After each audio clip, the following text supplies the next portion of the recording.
Alrighty, so as the title kind of indicates, we're going to be doing the tools of SharePoint. So I am a developer by trade, but I figured after Hainesy's in-depth developer presentation, might need something a little bit more lightweight.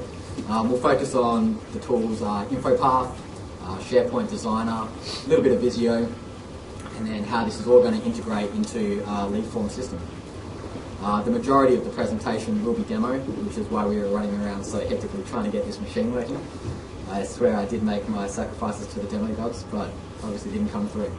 I've just got to flip a few slides. So, me personally, I've been in .NET for about 5 years now, focusing on SharePoint for the last couple of years, and then most recently SharePoint 2010. I've got a couple of certifications, certified in applications development back in the days when I was doing forms, and now in WSS development and configuration. So what we're covering today, I'm guessing the majority of people here at some stage have probably had to come across a lead form system at one time or another. It really is a very common system that people use in either pre-sales demonstrations to show what SharePoint is capable of, or just as a quick win in an intranet scenario. There's a heap of resources out there, so I thought rather than base the whole presentation on actually creating a lead form, I'd just go through the tools that are available, show some of the new features that exist in 2010 that we'd be able to use in a lead form system, and then towards the end I'll just demonstrate a system that I've already set up. So we'll focus on the new features of InfoPath, SharePoint Designer, mostly looking at workflow and external types. Look a little bit into importing and exporting workflows from Visio. That's about it. There's a fair bit to get through. Hopefully it'll be done in time. Let's get started. One of the first things to note about InfoPath is we now have a couple of products at our disposal. We've got the Designer and the Filler. So the Designer is used to actually create your forms, whereas the Filler is sort of the client application to fill them in. As we're going to be hosting our forms in SharePoint, I'll focus on the Designer for this presentation.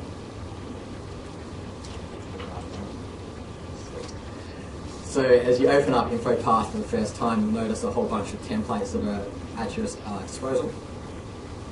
A couple of the ones that we're going to be interested in are the SharePoint list and the SharePoint form library. Now the main difference between the two, the SharePoint list will take the information that you insert into the form and bind those columns to list columns, so all the information gets stored there. The form library will actually save the form itself, although you are able to manually specify some mappings between the fields that you fill in and some columns in the list.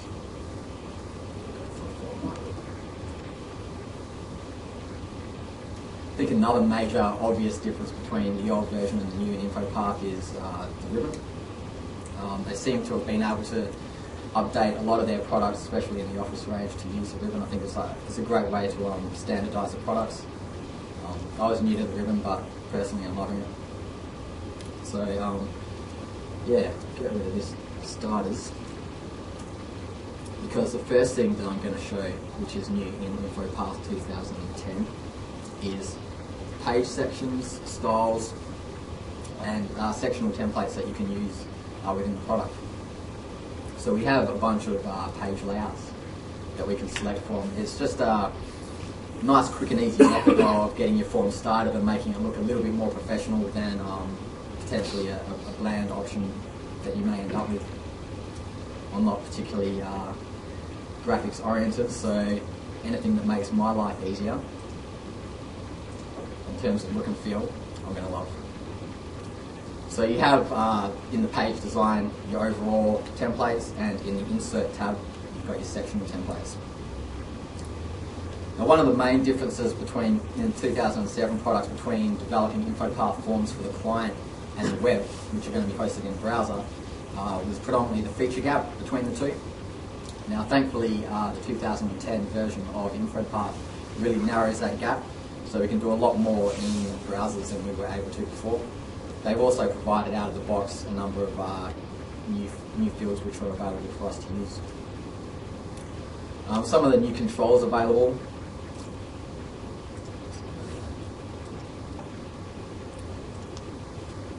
We we have the picture button, which is a personal favourite of mine. I'm not sure what images that I've got on this machine, so we'll wait until the end demonstration until I show you that one. But I'm loving the picture button. I think it just adds that little bit of professionalism to the forms that you design. The date and time pickers are new, the time in particular. And the most important one as far as SharePoint is concerned, in my opinion, is the updated person and group picker. Simply because in the previous version it was possible to use the people and group picker. There was an ActiveX control. I think you had to go through a whole heap of gnarly steps to actually get it onto your form and configured. I don't think it was cross-browser independent. So the new control, straight out of the box, very easy to use, and I believe it works in most browsers that are available. Some of the functionality gaps that have been bridged are your bulleted lists. I might grab a couple of these controls and throw them on there.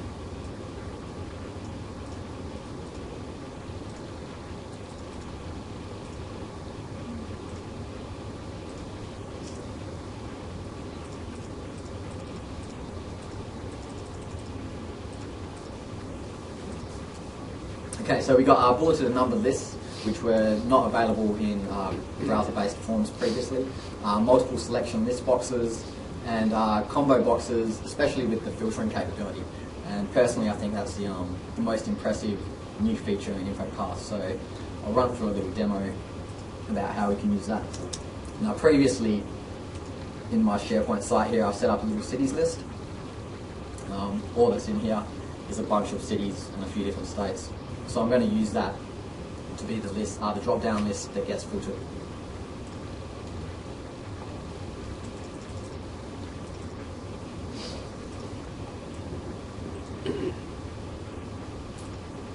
So all this one's going to be is just manually enter some choices. I think we had WA, New South Wales, and Victoria.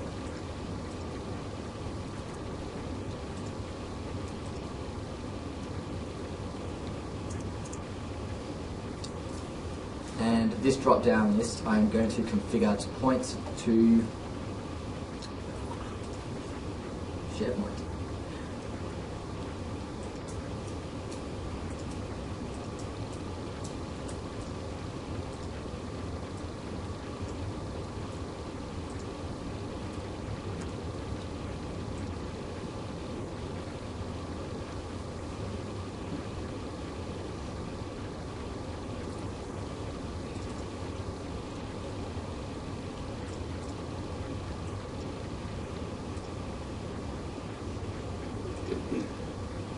Okay, so now that we've populated our drop-down list with the fields that we've taken from the SharePoint list, we now need to filter them out. Let's see that one.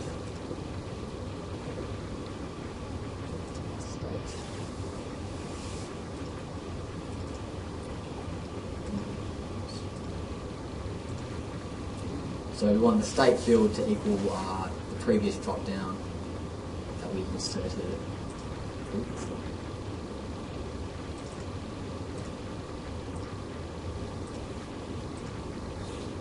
So for the moment of truth, I didn't feel too confident there, so let's see if that all works. I'm all frazzled now. I spent the whole time trying to get this thing working. Okay, so to publish is pretty simple.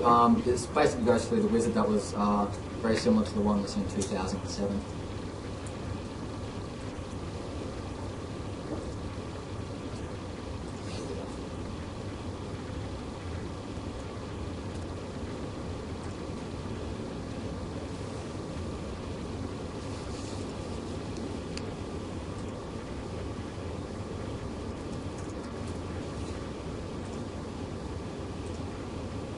It does, that previous step here is where you're able to map your fields that are on your form to the columns that would be in your list.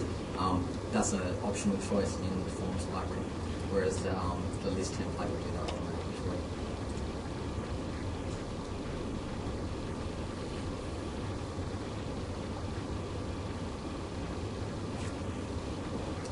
One of my main bugbears of InfoPath in 2007 is that every time you needed to make a minimal change to your form, you had to go through this wizard.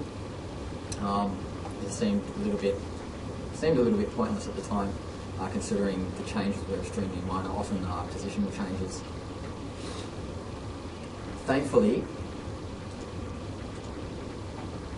InfoPath 2010 now offers you the ability to quick publish, which means once you've actually set up your form, the link to the SharePoint library, you're able to go back in, make little minor changes, quick publish, and it'll go straight up there. So you basically get to skip that wizard. Very nice. Let's see how it went.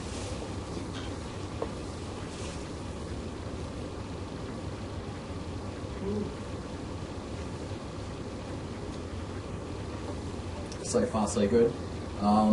User picker, very similar to what you'd use in SharePoint.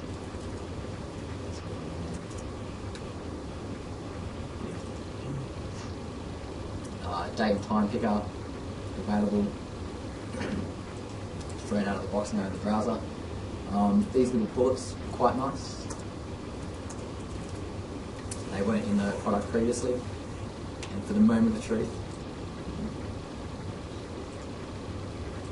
terrible.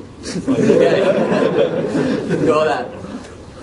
I think you set the filter up wrong on the display states. Let's get that. You picked the wrong thing to filter by. That's right. I messed this up previously, didn't I? Is that in the... Yeah, I need this to equal.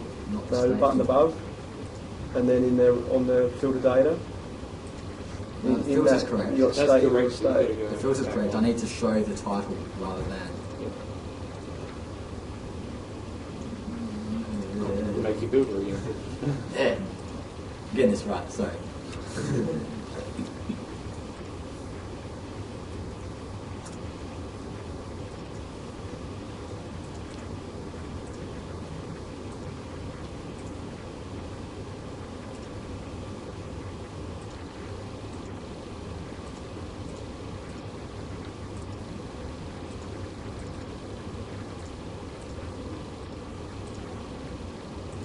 See, I did that on purpose so I could share the quick publish. Very nice. Let's see if we have a little bit more luck this time. Is there still a preview in the client, the rich client? Like preview the InfoPath form without publishing it? Sure you can, but I should try. Wasn't expecting it. Yay! No! Oh well. Whatever. Trust me, it does filter. I'm not having much fun enough. There cities this time. Exactly right. One benefit. Moving right along.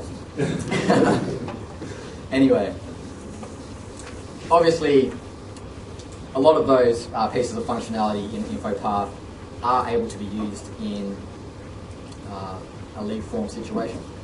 And later on, I will actually show you that I do know what I'm doing, because unless that's stuffed up as well, it does actually work. The second part to every good lead form system is the workflow.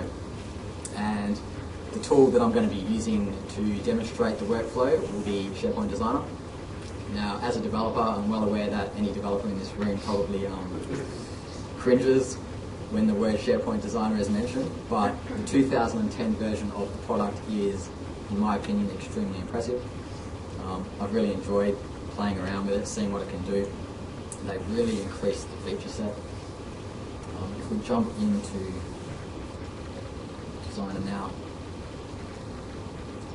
again, they've incorporated the ribbon into the product, which is very nice, much like they have with SharePoint itself. But there are a huge amount of features that they've improved in SharePoint Designer. My two favourites are to do with workflows and external content types, so I'll cover them in a little bit more detail. But some of the other improved functionality that they've included with lists, you used to be able to add, rename and delete lists. Now you can do a heaps more with it. You can manipulate columns, views, workflows, content types, settings of the list, and even custom actions.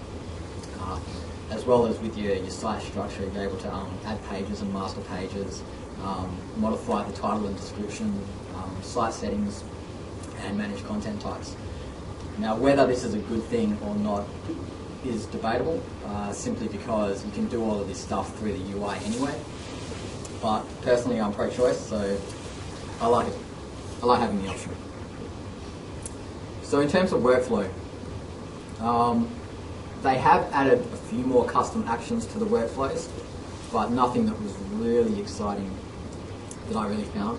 The two things that I really liked about the workflows though, you now have the concept of a site workflow, so you don't need to bind your workflow to a list in the SharePoint Designer when you're creating it. But the most impressive feature, I think, is the ability to import and export workflow.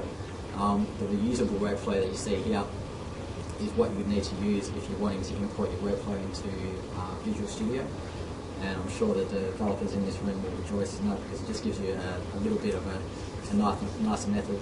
Shaking your head? Not that nice? Alright. In theory, it gives developers a really nice way to deploy the workflows and just get a little bit more control over it. I take it it's not as nice as it seems. Read the Blender post. Yeah. But what is nice is the ability to import and export out of Visio.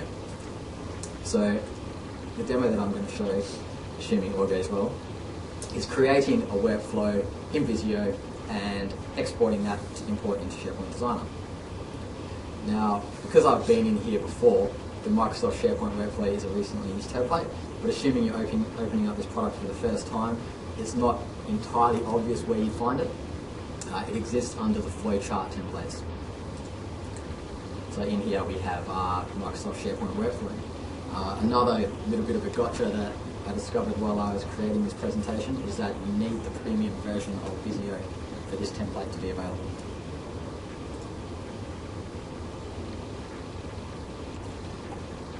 Now you see, once you've created this template, you've got a bunch of SharePoint actions, conditions and terminators that become available to you.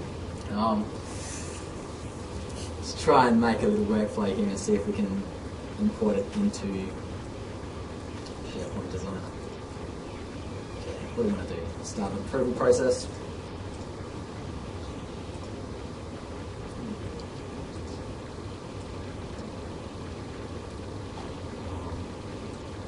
Condition where we are comparing a particular field. Essentially we'd be determining whether it was approved or rejected.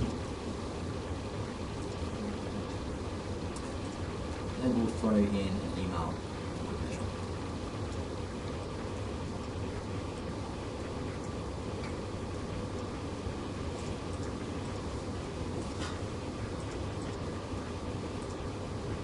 Alright, fingers crossed.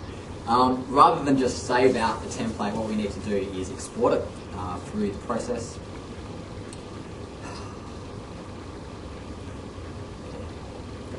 Middle shape's not connected to your each statement. Is F1? The one going into your if statement is not properly connected. So into your if statement. Okay. Here's one. I'm trying to not use up too much of your time here.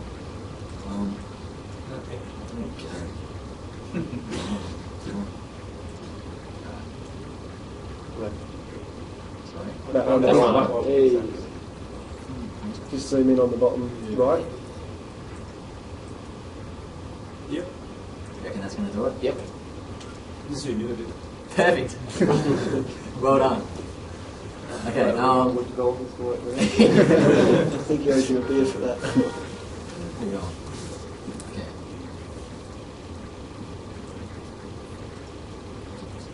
Okay. Okay, so we're saving it to the Visio workflow interchange file format. You're not able to create these Visio documents, save them as drawings and import them into SharePoint Designer. So you've got to go through this export process first. And then jump in here, decide to import back in.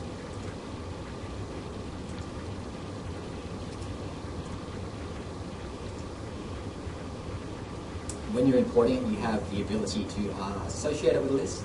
You can create the reusable workflow if you like.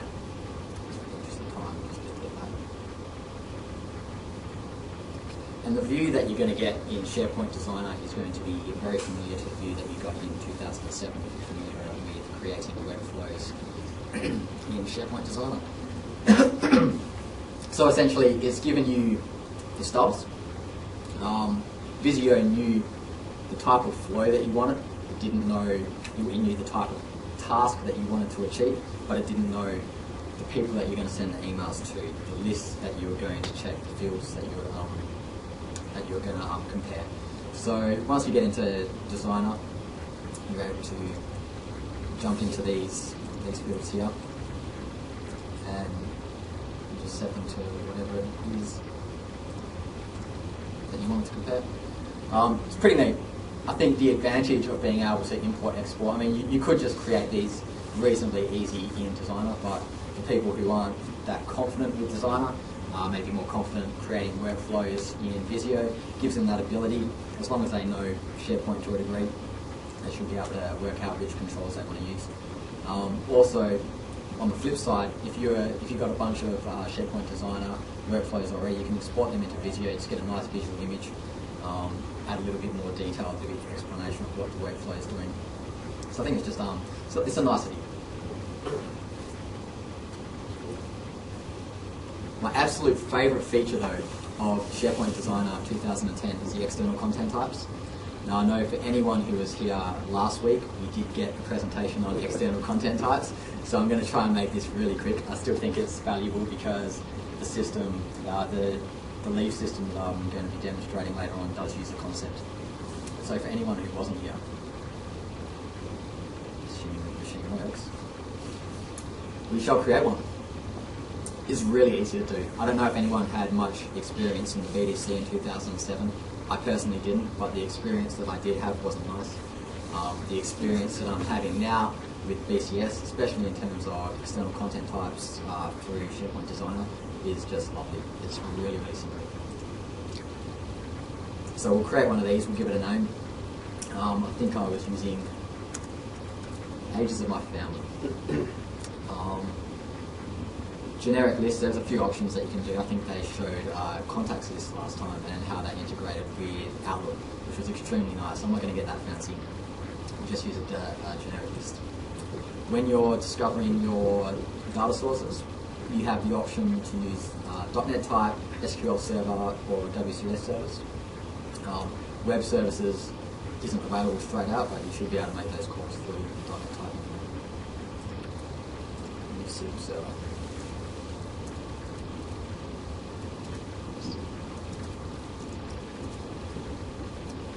Now, one little gotcha, which I'll explain here, which will hopefully save someone a hell of a lot of time because it cost me a heap, was that if you use user identity to create this connection and you try and modify your external data type fields through, say, a workflow, it ain't going to work. So we need to use the secure store, create your identity in there, and then we can impersonate using that store.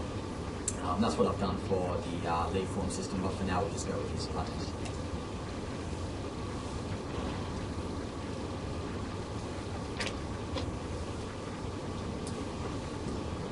Once the data source has been created, it's really easy to create the operations that you need. It's basically your standard CRUD operations. Very nice that it allows you to do all at once.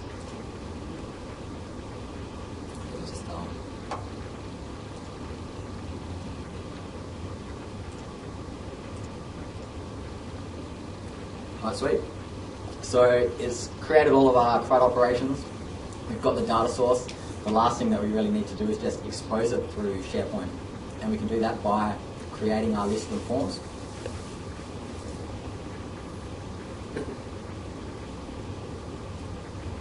There's a potential little gotcha that we may run into, but I'll leave that to see. See if we do.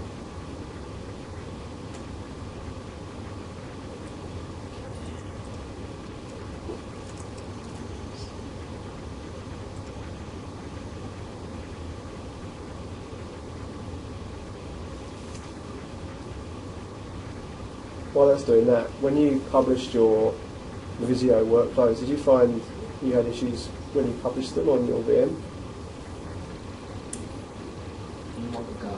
like it wouldn't actually go through and publish it. It would just kind of say it completed, but they wouldn't be there. Trying to publish the web through inside Designer. Oh, in SharePoint Designer. Not that I noticed. Okay. I found that there's a application form that isn't always started on the server, which is the SharePoint 2010 web services web app. Just make sure that's started. That caught two people that I know of recently. I may have got lucky. I didn't run into that problem. I ran into a couple of problems, but that wasn't one of them. Yeah. Okay. Right, let's see what you got here now. We have our family ages list, and if we try and jump in there, I'm guessing it's not going to let us. Security needs to be provided for these external data types. I don't know if anyone else in this room can help me out here, but I'm not sure that this can be done through SharePoint Designer. Yeah, no? I don't think it can. Anyway, I had to jump into Central Administration to get this done. Oh, yeah, that's right. So under the Application Management, once this fires up,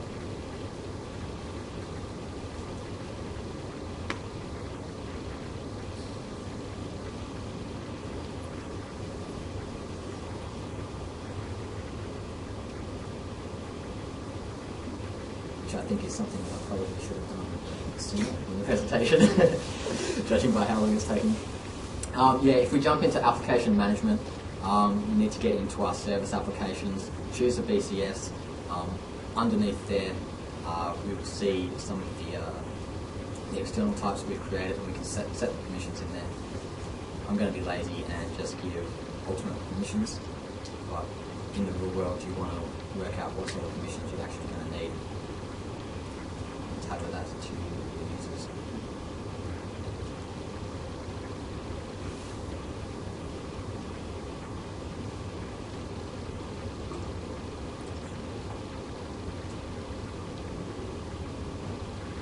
Right, so we've got a couple of the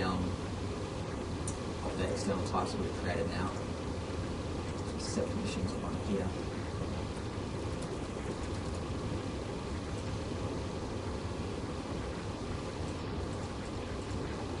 Utah. That didn't happen. Okay. I'm hoping this time it works. We now have our table of siblings and parents. They're, in some cases, pretend ages. And just to show that we are actually connected. You see, both my parents are the same age, so I didn't think it would be that exciting if we had the same number. There's a damn server GUIs on the database names.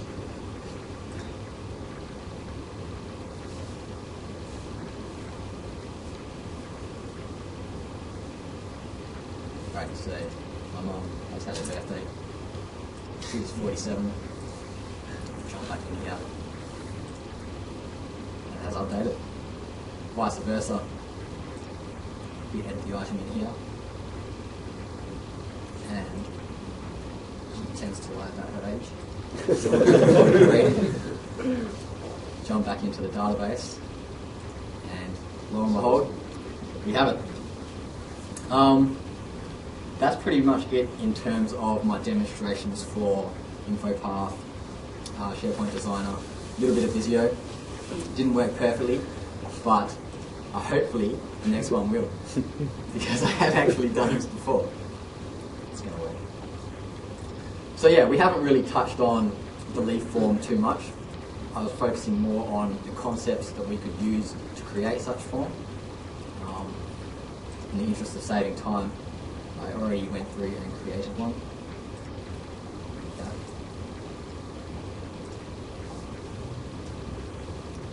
Let's take a look.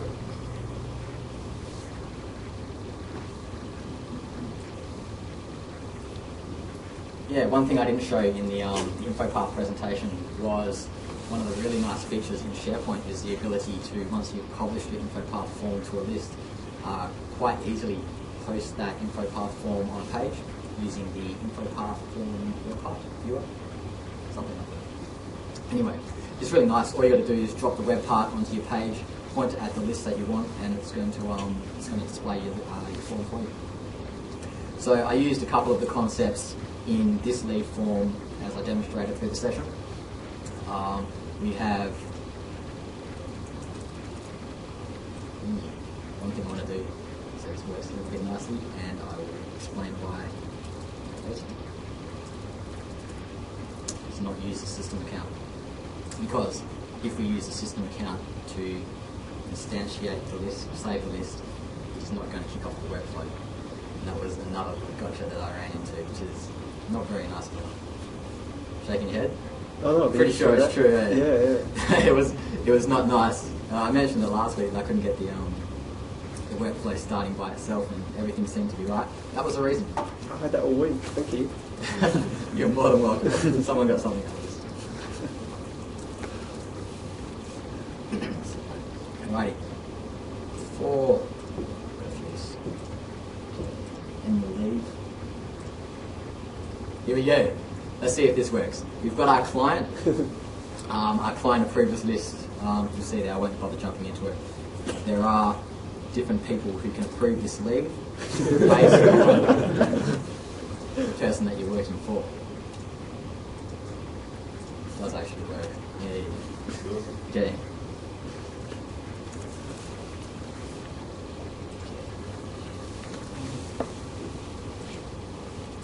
It was really just for demonstration purposes. The fact that we've got a couple of new controls that we can use within the browser looks pretty neat. And we have our little fancy submit button. Oh. Yes! Got to show it off. Now, obviously, if we're doing this in production, we'd make this a little bit nicer. You'd have potentially a screen letting them know that their form request has been successful. Just ran out of time, basically. So On the InfoPath form blog, every week they have a competition on who submitted the sexiest InfoPath form. They're quite funny, some of them. Right. So that should have kicked off a workflow. The way things are going tonight.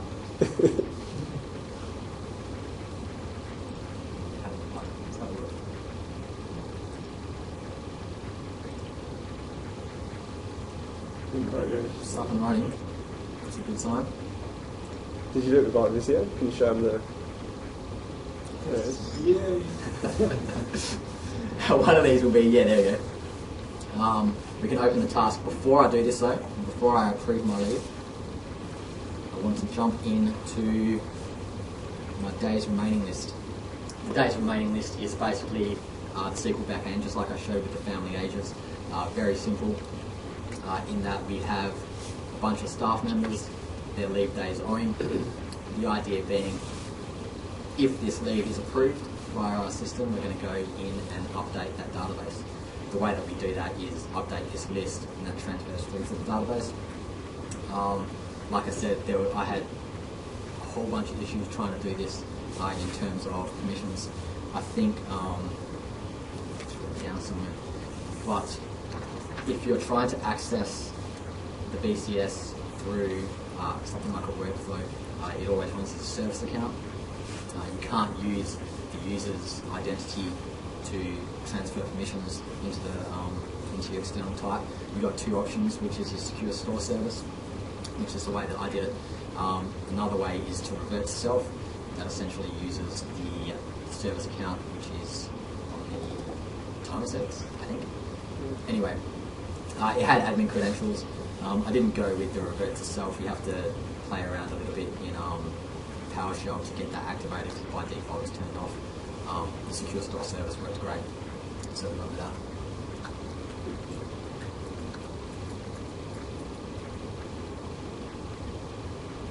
What role? What? Just go through the web page. Oh, that's not. I think that's because of all the messing around we did before things are connected. Right. I'll approve my leave.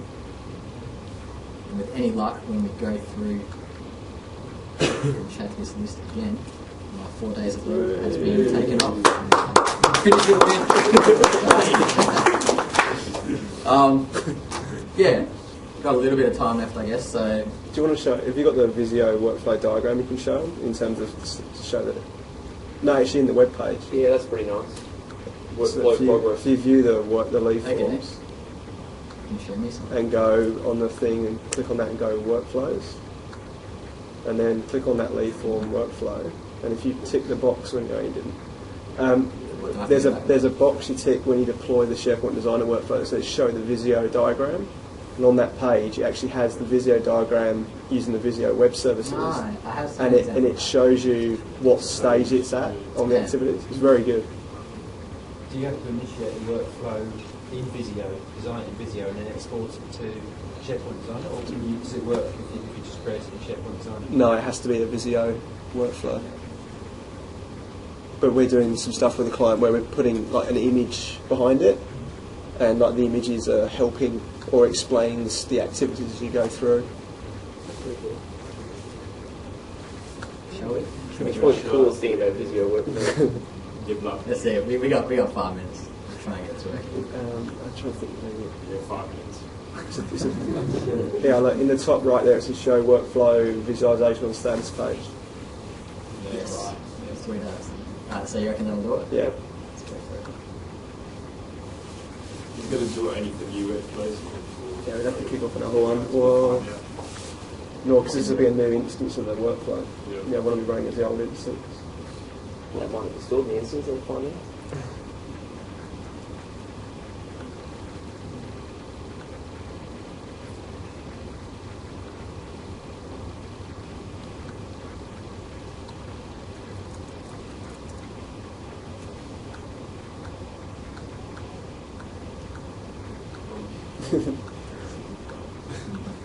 Where's the magic fill in form button?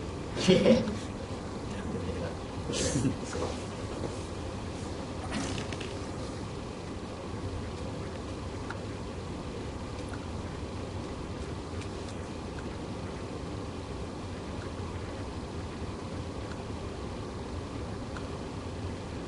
That is sweet. Like it. That'll be the first time it's open, that's why it's taking a while. No. But you can put like images behind there and Very cool. it will actually have like a tick wherever it's at. I think that arrow's next to the do calculation bit of it. Maybe not. No, it shouldn't be. I think the Yeah. problem we have here is Just scroll that, over a little yeah. bit. Very confusing.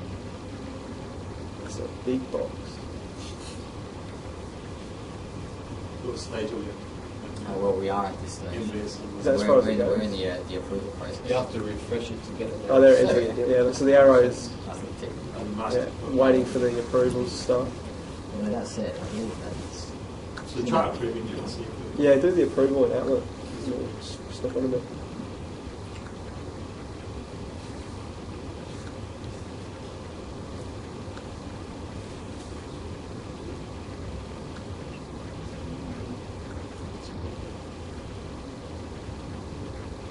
Look at that.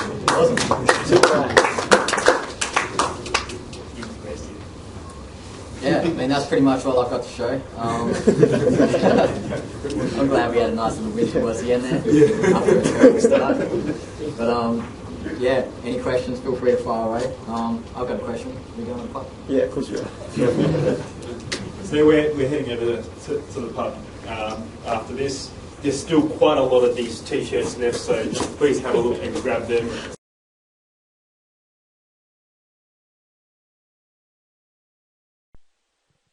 Okay, thanks very much for taking the time to view this webcast. Please bear in mind that you can subscribe to an iTunes or an RSS feed to be able to pick these things up more frequently. I encourage you to check back on the SharePoint Dev Wiki because I will be doing a lot more of these in the future.